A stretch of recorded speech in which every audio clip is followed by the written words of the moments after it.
Hi friends, அஸ்ஸலாமு அலைக்கும். இங்கே பாருங்கள், அரபி கப்ஸா செய்யலாம். வாங்க எப்படி செய்கிறதுன்னு பார்க்கலாம். இங்கே பாருங்கள், இதில் வந்து பட்டை, கிராம்பு, ஏலக்காய், ஜாதி பத்திரி, மிளகு, கடற்பாசி, அது அப்புறமேட்டு சீரகம், சோம்பு, சாய் சீரா, அப்புறம் பிரிஞ்சி இலை, இதெல்லாம் இதுக்கு போட்டுக்கணும். வெங்காயம் 2 வெங்காயம் வெட்டி வச்சுருக்கேன். மசாலா பிரியாணி மசாலா வீட்லேயே அரைச்சிது பிரியாணி மசாலா. அடுத்தது தனியாத்தூள், மிளகு சீரகத்தூள், வெறும் மிளகாத்தூள். அடுத்தது இது தனியா, பிரியாணி தனியா, குடமிளகா, கொத்தமல்லி, புதினா, பூண்டு, பச்சை மிளகா, காஞ்ச லெமன். அடுத்தது கறி வந்து ஒரு 1.5 கிலோ கறி, 1.5 கிலோ அரிசி. சரிங்களா? வாங்க எப்படி செய்கிறது. அப்புறமேட்டு இது தக்காளி அரைச்சி வச்சுருக்கேன். ஒரு 4 தக்காளி போட்டு அரைச்சிருக்கேன். நல்ல பெரிய பெரிய தக்காளி 4 தக்காளி போட்டு அரைச்சி வச்சுருக்கேன். சரிங்களா? தேவையான அளவுக்கு எண்ணெய், ஒரு 150 எண்ணெய்க்கு இது பண்ணணும். சரிங்க? 150 200 அப்படி ஊற்றிக்கணும். ஓகேங்களா? வாங்க எப்படி செய்கிறதுன்னு பார்க்கலாம். இங்கே பாருங்கள், தேவையான அளவுக்கு எண்ணெய் எடுத்து வச்சுருக்கேன். சரிங்க? இங்கே பாருங்கள், தேவையான அளவுக்கு எண்ணெய் ஊற்றிக்கலாம். கொஞ்சம் எண்ணெய் நல்லா இருக்கட்டும். சரிங்களா? இப்போ பாருங்கள், எல்லா மசாலா, பட்டை, கிராம்பு, எல்லாம் சோம்பு எல்லாமே போட்டாச்சு. நல்லா இதெல்லாம் இதுவாகட்டும். கொஞ்சம் நல்லா ப்ரௌன் கலர் மாதிரி வரட்டும். அப்போ தான் நல்லா கப்ஸாக்கு நல்லா வாசனையாக இருக்கும். இது ஆன் பண்ணாமல் வச்சுக்கியா? இல்லை, இப்போ நீங்கள் தான் அதை கரெக்ட் பண்ணீங்க, நான் எதுவுமே தொடவே இல்லை. இங்கே பாருங்கள், வெங்காயம், குடமிளகா எல்லாம் போட்டிருக்கேன். நல்லா வதங்கட்டும். வெங்காயம், குடமிளகா நல்லா ப்ரௌன் கலர் வரட்டும். எல்லாமே போட்டுட்டேன். பட்டை, கிராம்பு, தனியா எல்லாமே போட்டிருக்கேன். பட்டை, கிராம்பு, சோம்பு கும்பு எல்லாம் போட்டிருக்கேன், வதக்கிருக்கேன். சரிங்களா? இது நல்லா கோல்டு கலரில் வரட்டும். பூண்டு போடுறேன். பூண்டு போட்டுட்டேன். சரிங்களா? பூண்டெல்லாம் போட்டாச்சு. நல்லா பூண்டு இதுவாகட்டும். அடுத்தது கொஞ்சம் புதினா, கொத்தமல்லி, கொஞ்சம்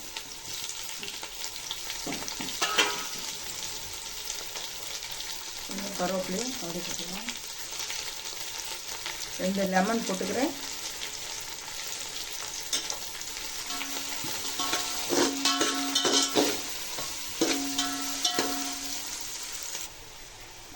கொஞ்சம் பிரியாணி மசாலா, கொஞ்சம் வெறும் மல்லித்தூள், இது மிளகுத்தூள், இது வெறும் மிளகாத்தூள்.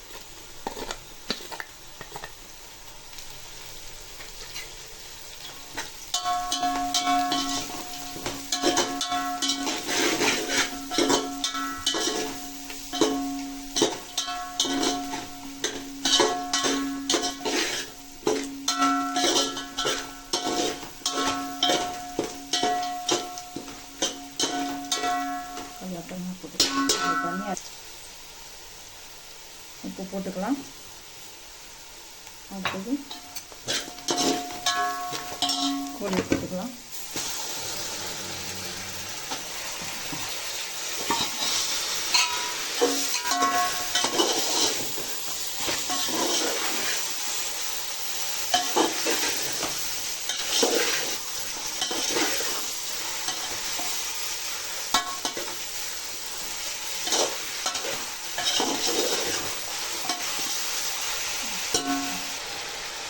இப்போ தேவையான அளவுக்கு தண்ணி ஊற்றிக்கலாம். நல்லா வேகட்டும் கோழி.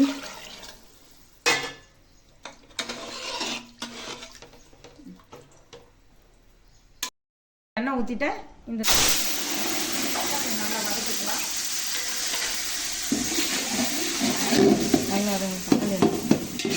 தக்காளி நல்லா வதங்கட்டும்.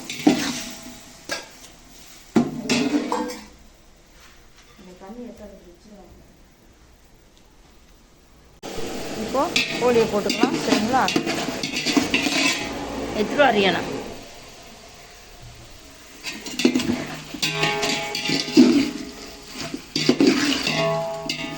போடு.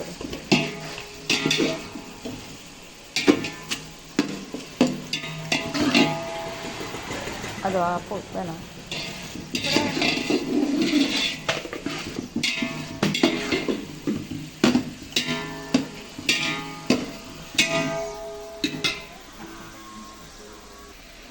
கொஞ்சம் மசாலா போட்டுக்கலாம். கிரேவி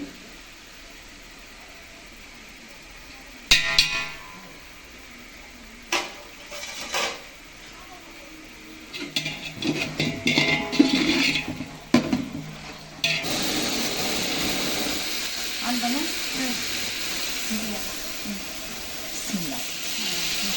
இப்போ இந்த தண்ணி இதில் ஊற்றிக்கலாம்.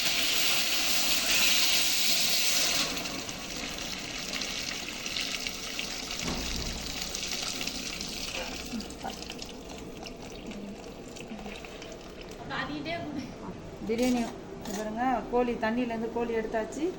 பிரியாணி மசாலா, மிளகாத்தூள், தனியாத்தூள், சீரகத்தூள், மிளகுத்தூள் எல்லாம் போட்டு மசாலா, மஞ்சத்தூள் எல்லாம் போட்டு மசாலா ரெடி பண்ணி வச்சுருக்கேன். இதை போட்டாச்சு. போட்டு இதை நல்லா பிரட்டி ஊறட்டும். கொஞ்சம் தயிர் போட்டிருக்கேன், நல்லா ஊற வச்சு அப்புறம் இதை தனியாக இது பண்ணிக்கலாம். இதை பாருங்கள், நல்லா பிரட்டியாச்சு. கொஞ்சம் நேரம் அப்படியே ஊறட்டும். ஊறின பார்த்தா நம்ம எண்ணெய் போட்டு கொஞ்சம் பொரிச்சு எடுத்துக்கலாம். இங்கே பாருங்கள், அரிசி போட்டுக்கலாம். கோழி எடுத்தாச்சு. இதில் அரிசி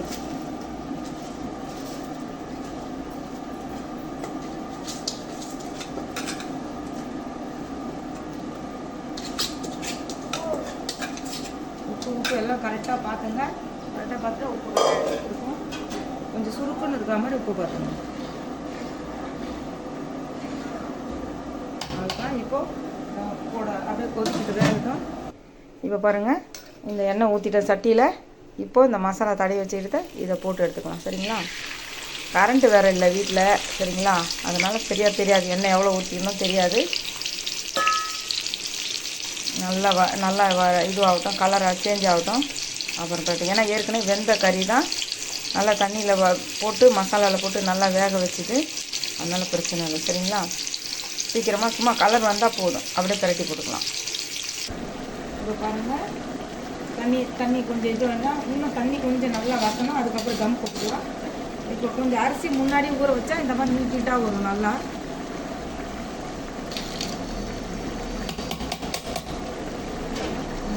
தண்ணி வச்சிருச்சு. இங்கே பாருங்கள், சுத்தமாக தண்ணி வச்சிருச்சு. இப்போ தம் போட்டுக்கலாம்.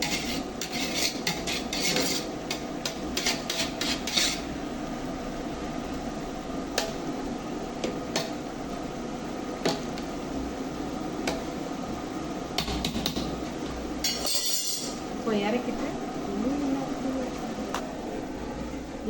இது தம்முக்கு போட்டோம்னா இப்போ இது மேலே இது வச்சிடலாம். வச்சுட்டு இதை போட்டுக்கலாம். அடுத்தது தண்ணியை தூக்கி தம்மில் போட்டுடலாம். கொஞ்சம் நல்லா ஆவி வந்த பிறகு அதுக்கப்புறம் அடுப்பை குறைச்சிக்கலாம். இப்போ பாருங்கள், எல்லாம் பொரிச்சாச்சு. சரிங்களா? இதுக்கப்புறம் சாப்பாட்டு மேலே வைக்கலாம்.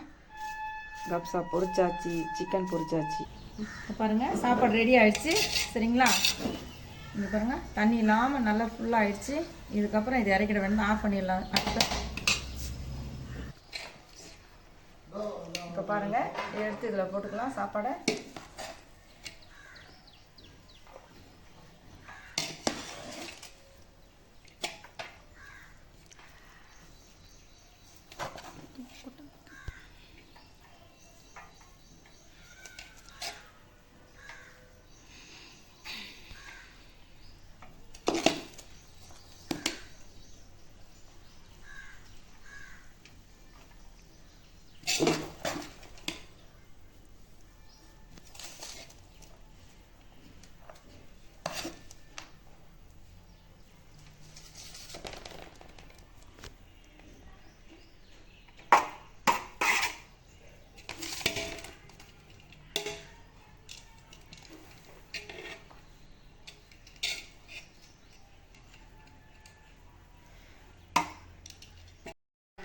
பாருங்க, எல்லாம் கோழியெல்லாம் பொரிச்சாச்சு. வச்சு எல்லாம் டெக்கரேஷன் பண்ணி கொடை மிளகா ரவுண்டாக அரிஞ்சிட்டு வெங்காயம், வெள்ளரிக்காய், கொத்தமல்லி, புதினா எல்லாம் மேலே தூவியாச்சு. லெமன் ரவுண்டாக அரிஞ்சு போட்டாச்சு டெக்கரேஷனுக்கு. பாருங்கள், சூப்பராக இருக்குது. கலரு செம்ம டேஸ்ட்டாக இருக்கும். வாங்க சாப்பிடலாம். ரெடி ஆகிடுச்சு. சாலடு எல்லாம் ரெடி ஆகிடுச்சு. வாங்க, பிடிச்சிருந்தா லைக் பண்ணுங்கள், ஷேர் பண்ணுங்கள், சப்ஸ்கிரைப் பண்ணுங்கள். ஓகே, பாய். அடுத்த வீடியோவில் பார்க்கலாம்.